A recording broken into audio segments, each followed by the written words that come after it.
Welcome to Brainstorium. I'm Anna Tizard, award-winning dreampunk and deeply weird fantasy author. And yes, that's me and my fiction that's deeply weird. Explore and imagine with me the most unexpected story ideas using the surrealist word game of Exquisite Corpse. Find out more and join in at annatizard.com. This is a storytelling challenge unlike anything you've tried before.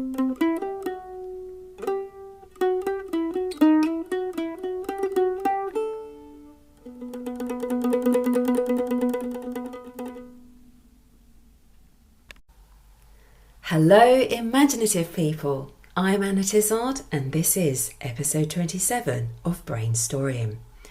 I'm looking forward to inspiring you today with some new story brainstorms, and as usual, I'm sure we'll have a few laughs as well.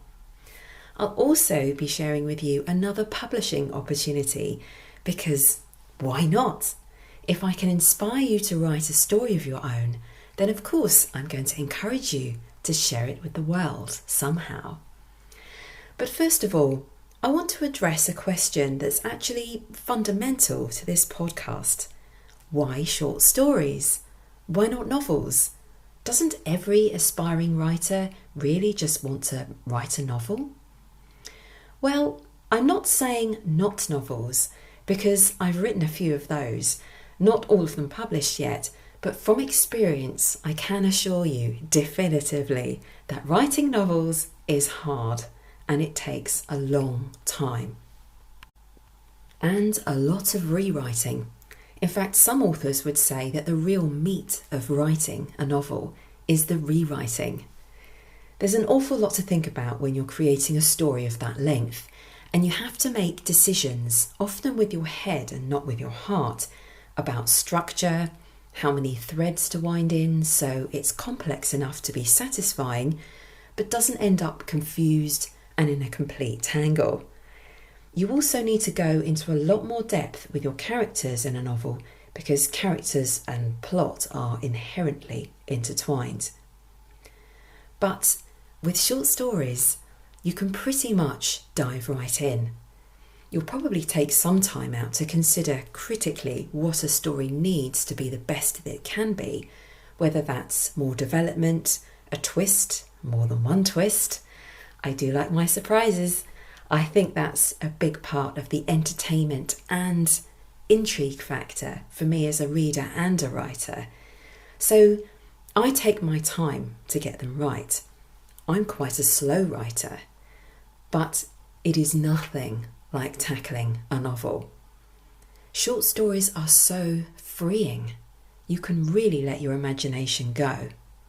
No structural issues, no continuity worries, no major character backgrounds to build. Just follow the white rabbit of your imagination and see where it goes. I spent many years, more years than I am ready to confess, right now, working on one book. I went round in circles with a professional editor, back and forth, and yes, I learned a lot. They were formative years for me, but it wasn't the most productive method. Obsessed with a single idea, I wrote myself into a corner. And meanwhile, the book had begun to mean almost too much to me. I couldn't imagine how I would feel if it wasn't a roaring success after all those years of work, all those changes and rewrites. So I was kind of frightened to put it out there into the world. But at the same time, I couldn't put it out into the world because I was lost in the idea and I didn't know how to get it right. I couldn't see the story clearly anymore from a critical distance because I'd spent so much time and I'd rewritten it so many times. That phrase, can't see the wood for the trees. I was deep in a forest of my own making. I was lost, covered in scratches, and there was howling in the distance. Do what you like with the metaphor.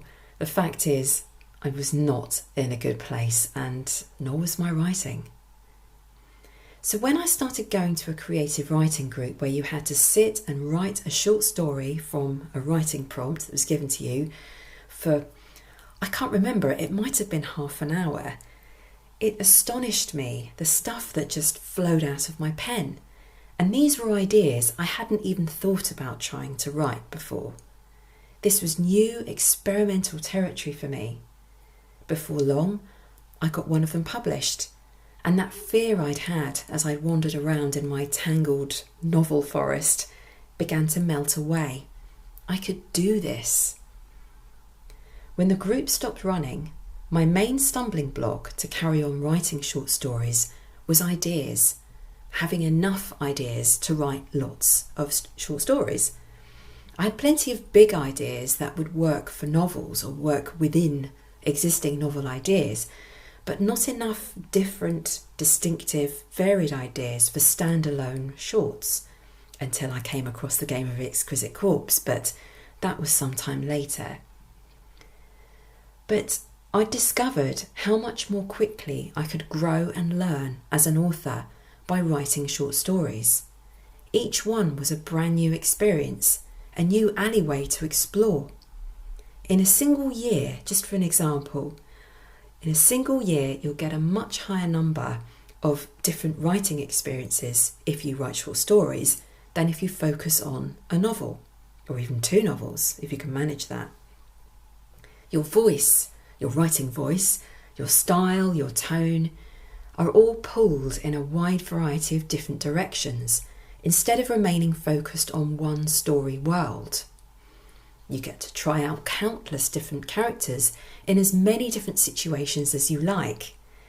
And along the way, you start to see patterns in the sorts of things that you write.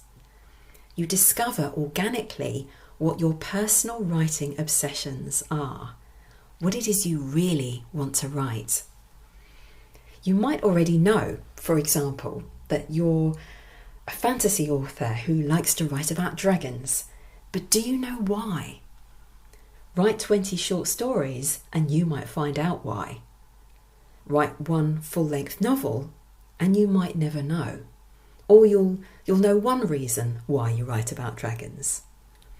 By the end of 20 short stories, you're in a much better position to write a novel, if you want to, knowing what your strengths are, what works for you, what you're really excited to write and why.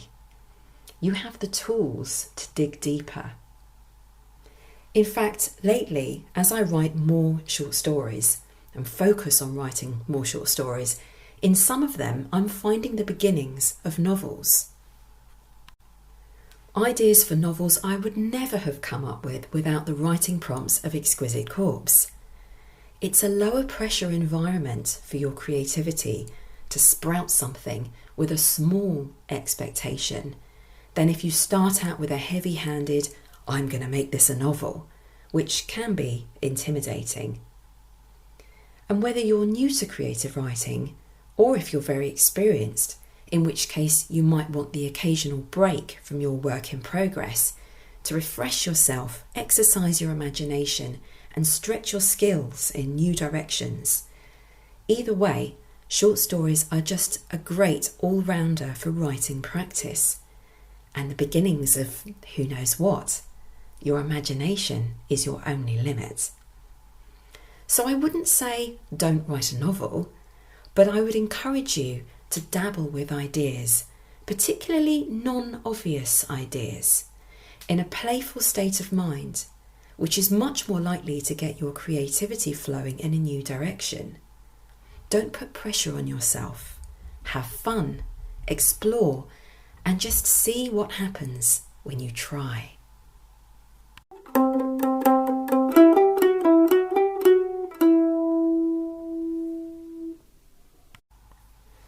And if that's whet your appetite enough to try writing a new story, as promised, here is a publishing opportunity. The magazine of fantasy and science fiction publishes a range of stories, articles, and poetry, and it's been going for 72 years. The magazine is open to submissions for stories anywhere between flash fiction length, so just a few paragraphs, up to 25,000 words. That's probably the broadest range of acceptance for word length I've ever seen.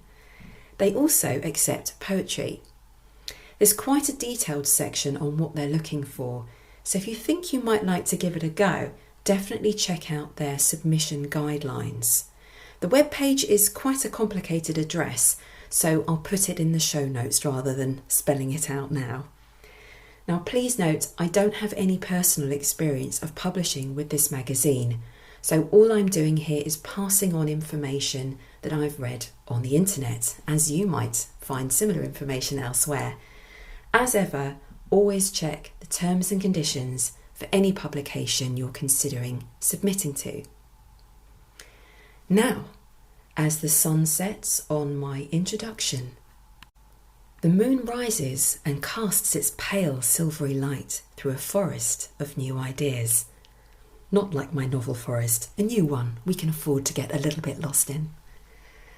What shadows will we see there? What story paths shall we follow? It is time to see what new ideas emerge from the socks of destiny.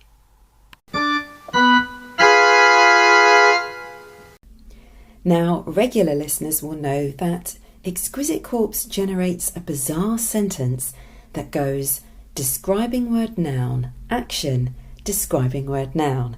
And this is done by muddling up the random words that lovely people such as yourself may send me through my play page at annatizard.com.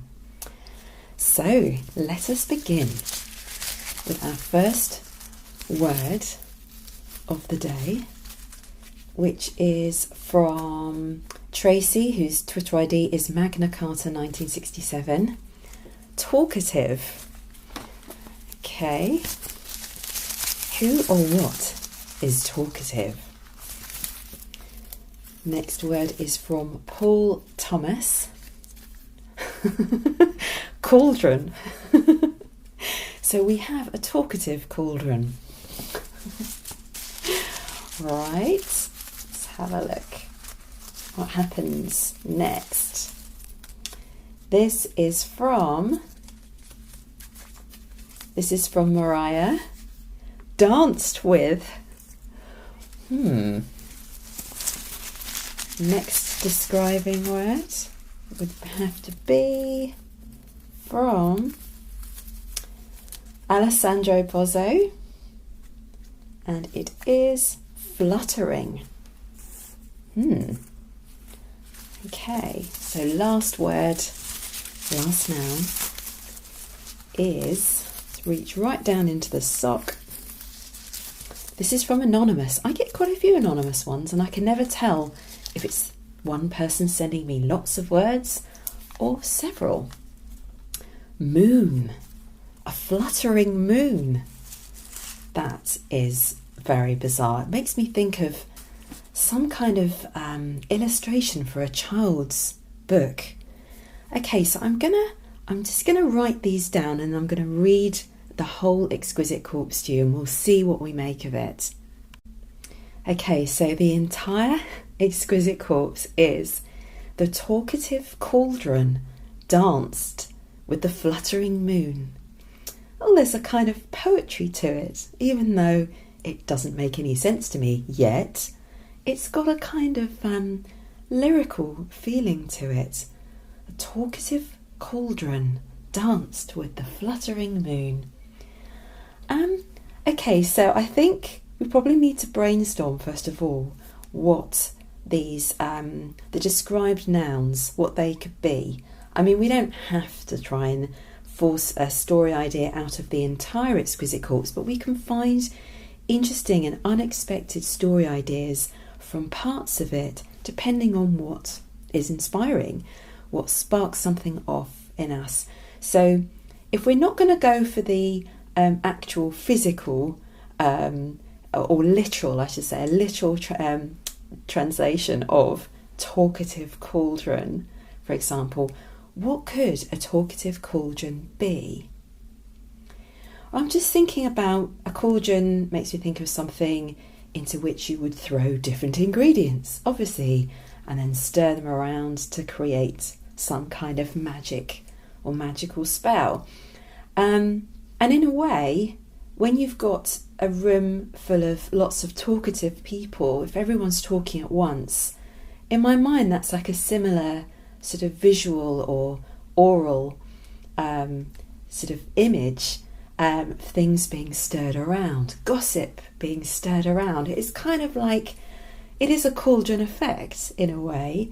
And actually, it's a slightly awkward name for a cafe, but you could call a cafe the talkative cauldron, or you could describe, if you're a bit strange like me, you could describe a cafe or a pub as a talkative cauldron.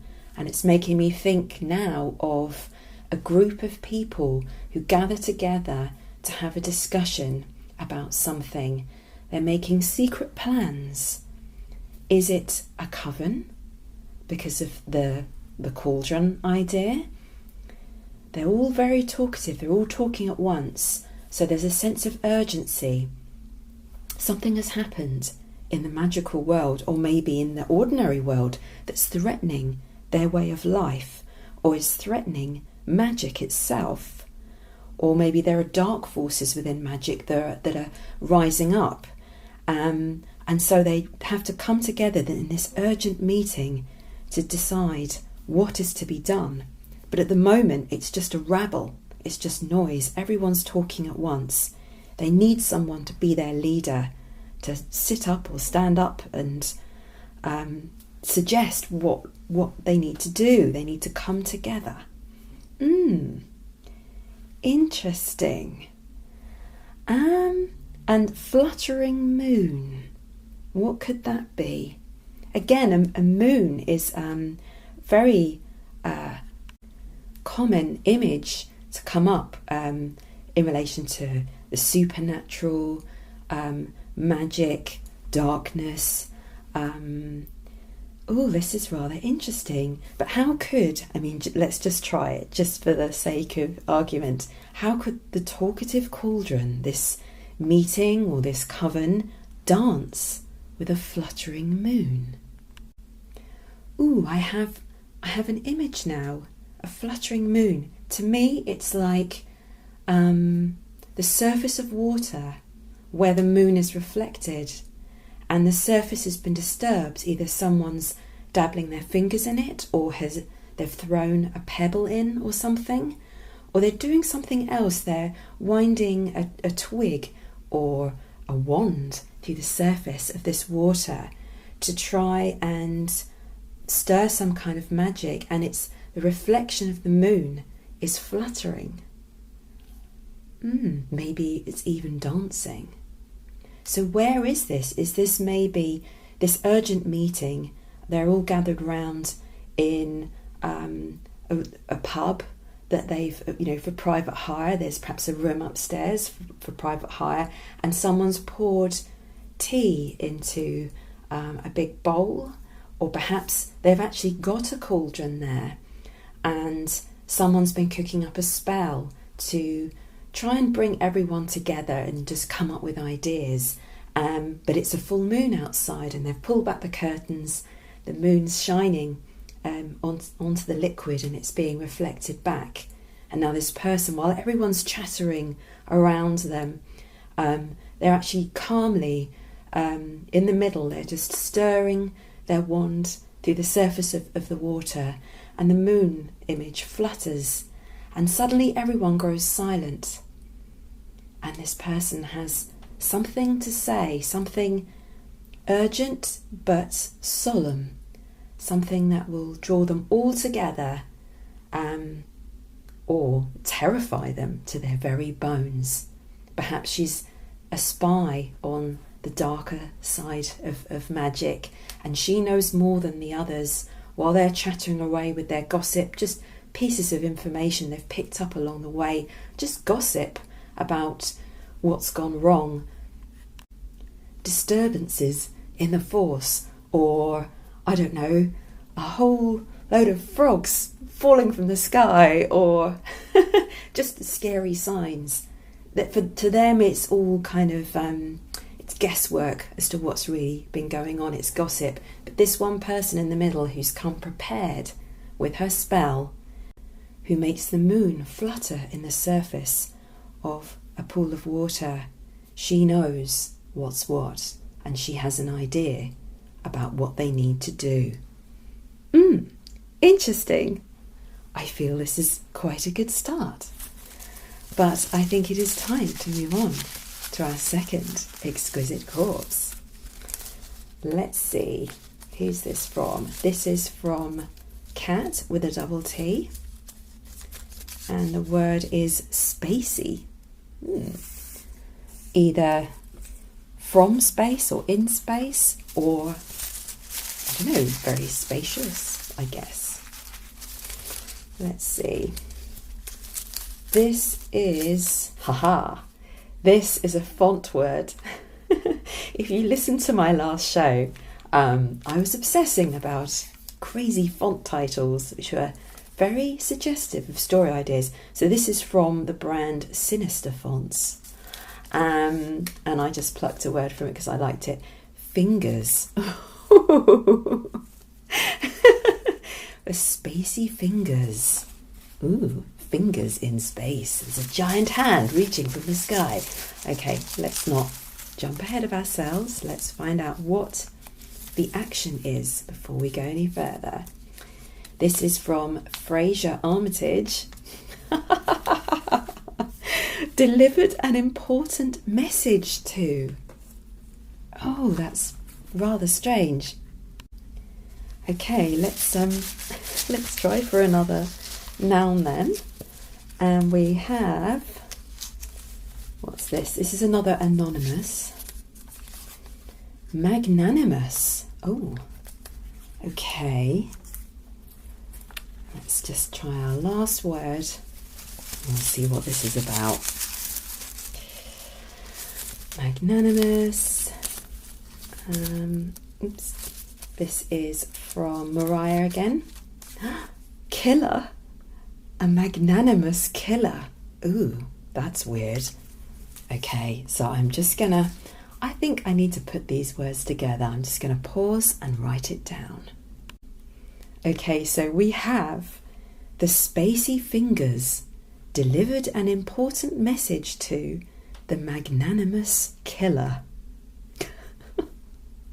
Okay, I think I'm really going to need some green tea now. Let's give this a stir.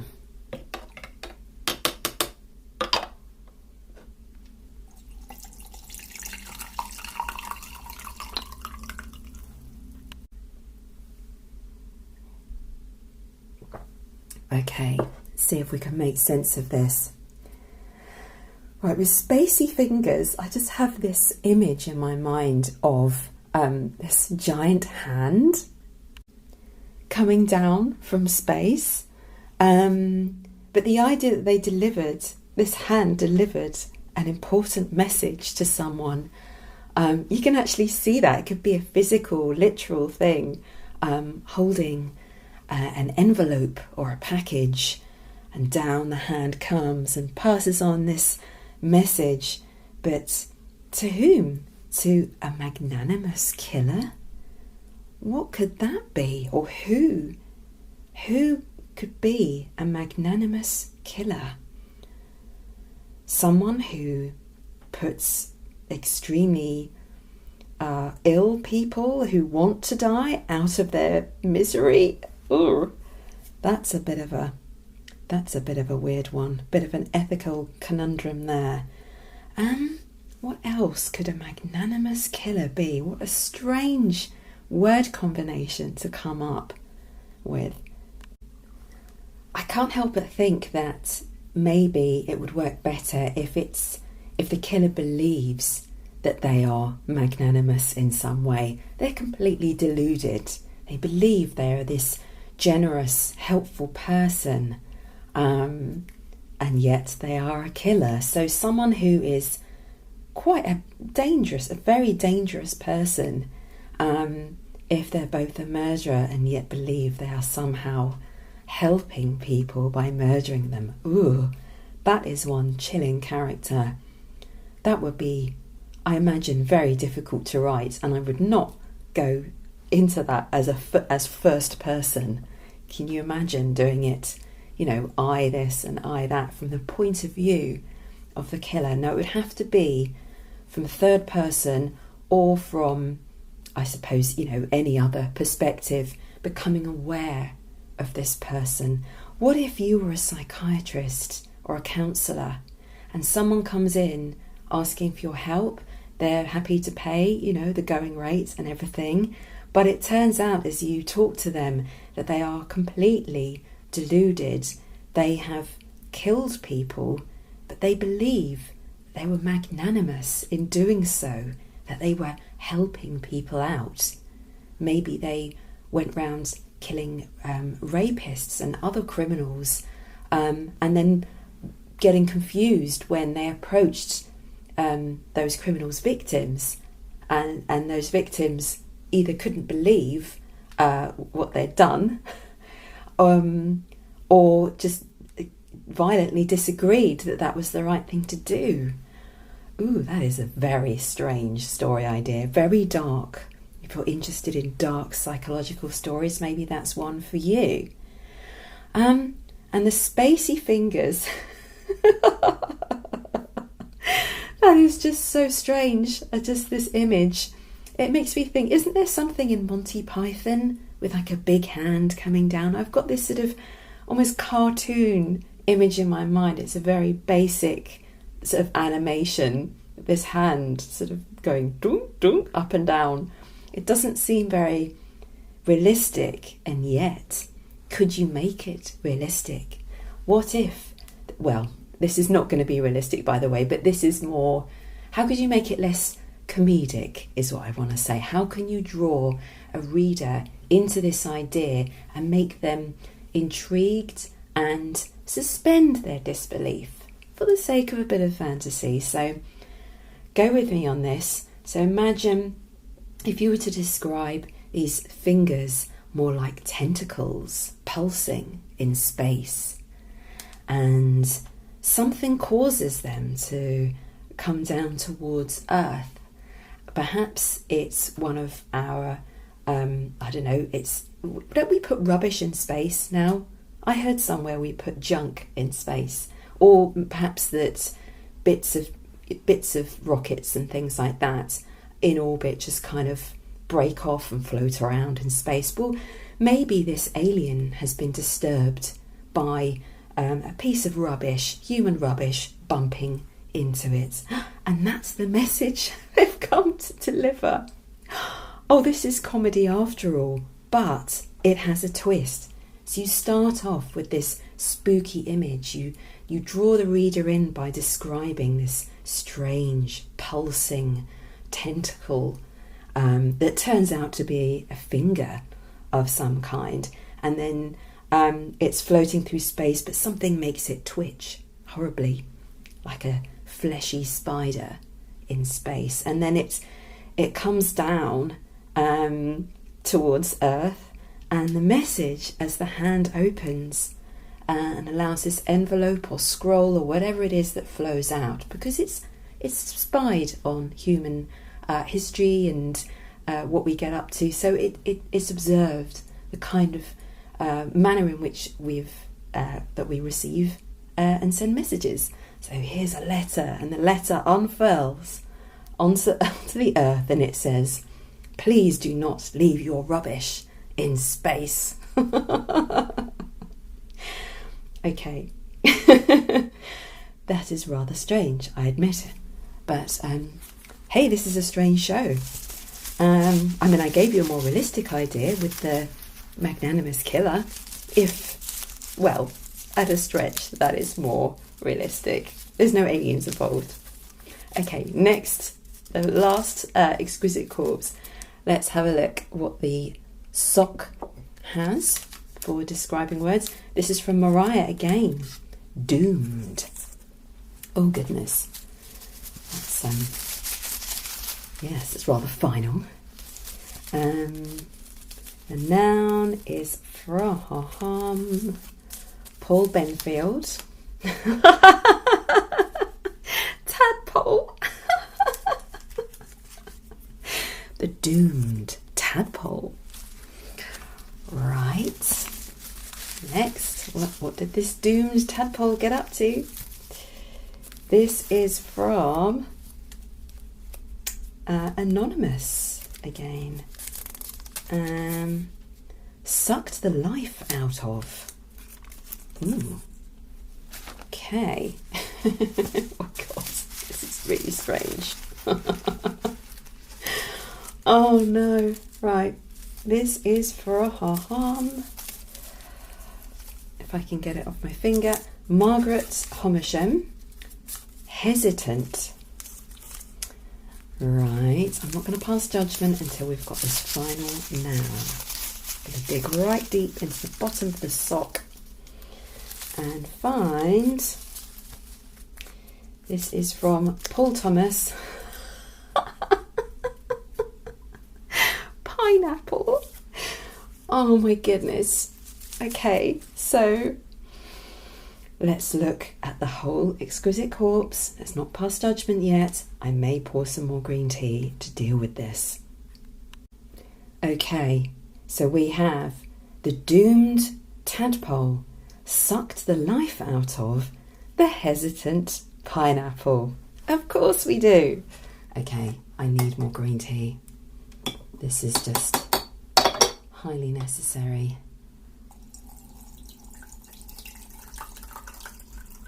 Right. Oh my goodness. Okay, so I'm looking at a hesitant pineapple and I am not knowing what to do. But if you suck the life out of a pineapple, all you're doing is juicing. Am I right? It's just a fruit. You're making a fruit juice. So are we at a juice bar, or a cafe that offers all sorts of very fresh natural foods? Perhaps they have Greek salad. Perhaps I'm thinking of my lunch. Right, doomed tadpole. Ooh, you know what? This makes me think of the first Exquisite Corpse with the talkative cauldron and the witches gathered round in their conference trying to work out what to do. Maybe you could connect the two Exquisite Corpses in one story.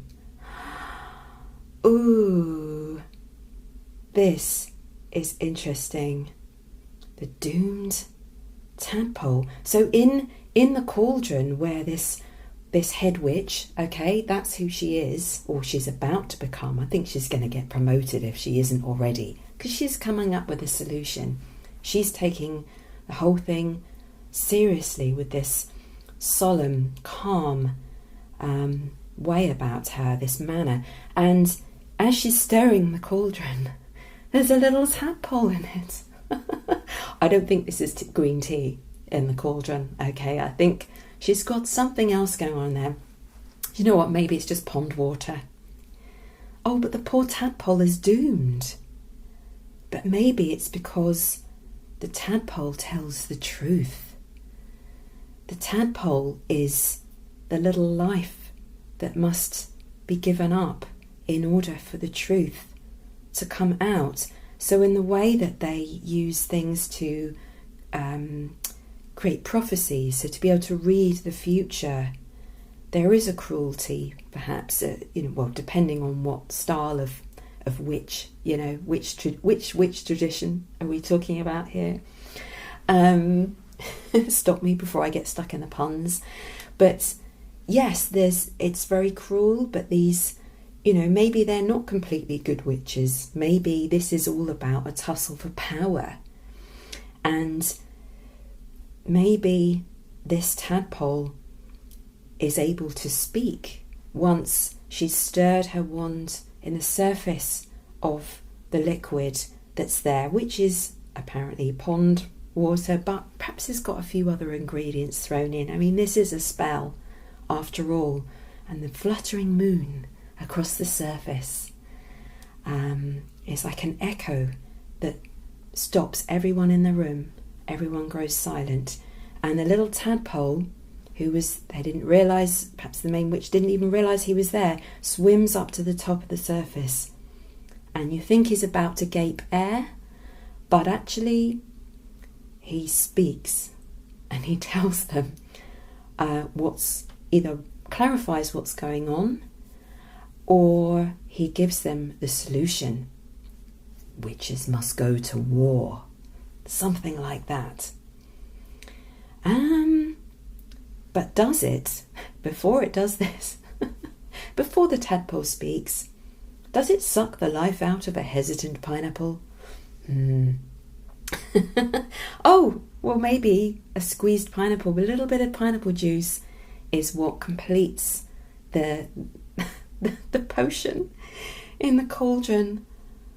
Oh my goodness, this is too strange. Or is it? Could you write a story based on any of the aspects or the ideas that I've brought up today? Whether it's the spacey fingers reaching down from the galaxy to accuse us of leaving rubbish in space, which, there's an element of a realism in there. Or might you talk about an upcoming war of the witches? Well, I hope you found that session inspiring. Until next time, go forth and be inspired.